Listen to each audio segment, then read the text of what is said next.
When you spend enough time studying Cold War shelters, you begin to realize something strange.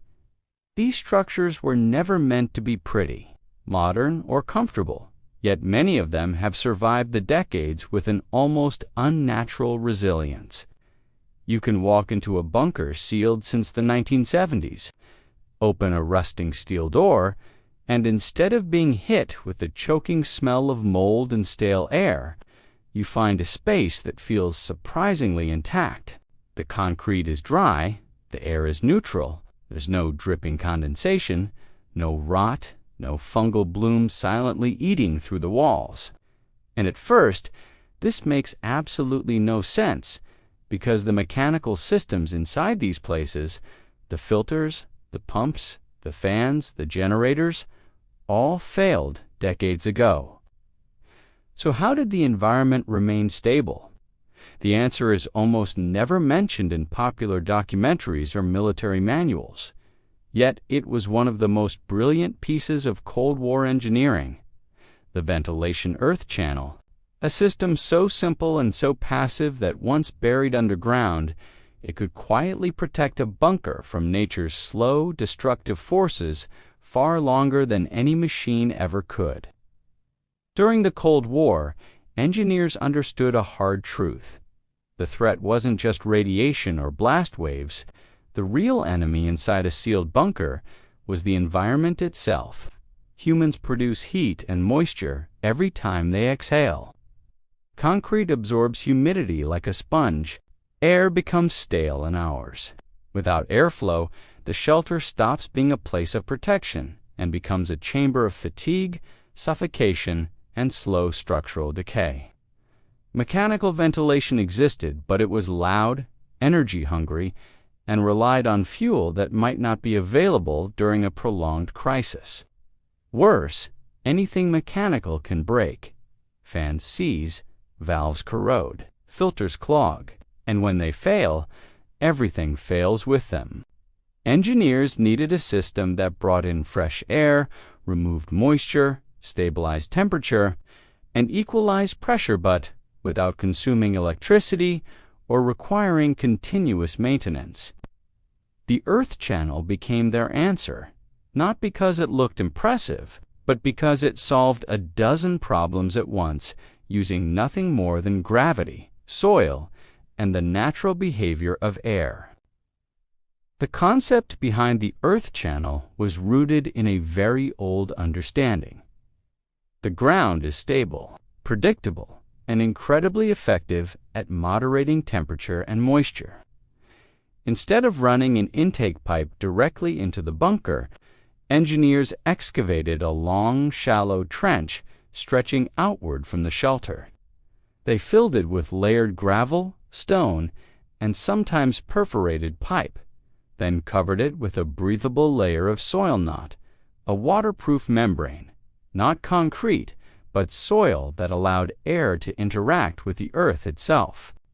As outside air entered this trench, it was forced to travel through layers of porous material before finally reaching the shelter's intake port. Along that journey, something remarkable happened.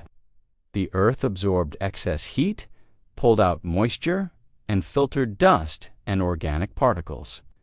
By the time the air entered the bunker, it was cooler, drier, cleaner, and far more stable than it was outside. What makes this system genius is that it worked in all seasons without changing anything. In the summer, when outside air might arrive hot and humid, the earth absorbed the heat and moisture, delivering cooler, drier air into the bunker.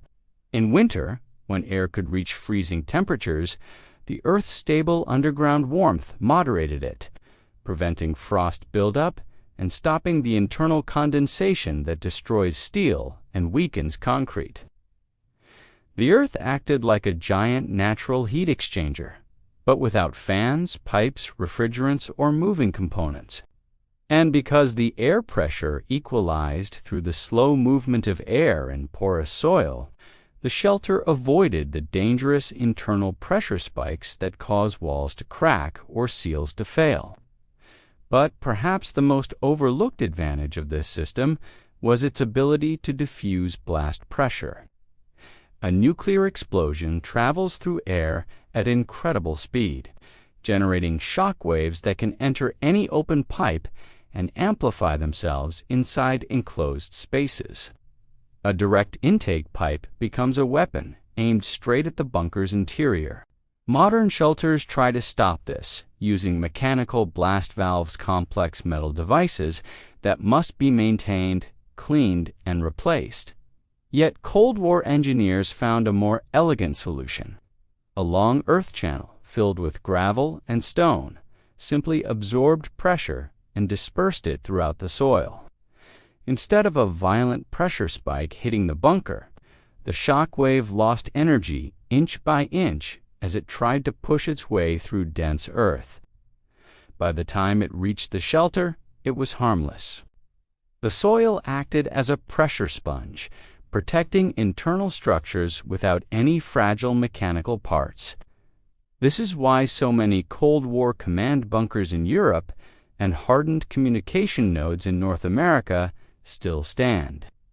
Today, with their ventilation systems intact, when attempts were made to demolish or repurpose these structures decades later, engineers found that the earth channels had actually outperformed modern intake pipes. Even targeted demolition charges struggled to force pressure through the soil. Modern PVC intakes, on the other hand, often fail catastrophically. They bring air directly inside without temperature stabilization. They trap moisture, and they channel pressure with dangerous efficiency. What looks clean and engineered on paper often performs worse underground than the primitive Cold War solution. Why? Because those early engineers understood that nature, when used correctly, is a more reliable partner than machinery. The earth channel also solved problems beyond survival during wartime. It protected the structure from long-term decay. Moisture is the slow killer of underground spaces. It weakens concrete, rusts rebar, feeds mold, ruins supplies, and destroys electrical components. Many modern underground rooms, root cellars, and storage shelters struggle with condensation forming on ceilings and walls because their intake air is too humid. Builders install fans, heaters, dehumidifiers, yet all of these require power and maintenance. Cold War engineers didn't have that luxury. Their earth channels kept humidity low and temperature stable without consuming a watt of electricity. As a result, when these bunkers are opened today, many still feel surprisingly dry and well-preserved, even though their mechanical equipment is long dead. What makes this story even more compelling is that the technique is not outdated. It is incredibly useful today for anyone building a root cellar, a storm shelter, a long-term food pantry, or a simple underground storage room. By digging a trench, filling it with coarse gravel and stone, covering it with earth, and drawing intake air from the deepest section, you can create a passive ventilation system that stabilizes temperature, prevents mold, and maintains fresh airflow year-round. In cold climates, it keeps cellars above freezing without electricity. In hot climates, it cools the interior naturally. And in all climates, it stops condensation from forming on walls, something many modern builders still struggle with. The lesson is powerful. Some of the smartest Cold War engineering solutions were the quiet ones, the ones that didn't rely on machines, fuel, or constant maintenance. The ventilation earth channel remained functional for decades because it simply obeyed the timeless rules of physics. No gears to seize, no motors to burn out, no filters to replace.